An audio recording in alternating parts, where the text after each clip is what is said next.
architecture, while distinct in their forms, share a profound connection rooted in creativity and expression. Both serve as reflections of culture and society, capturing the essence of human experience.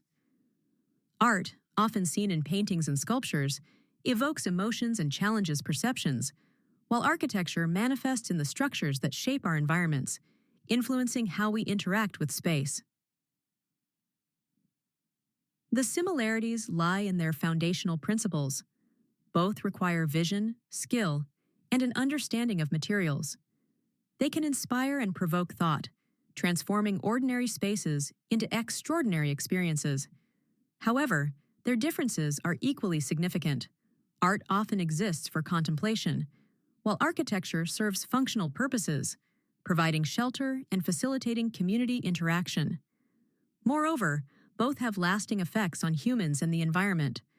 Art can beautify and elevate our surroundings, fostering well-being, while architecture impacts sustainability, shaping our ecological footprint.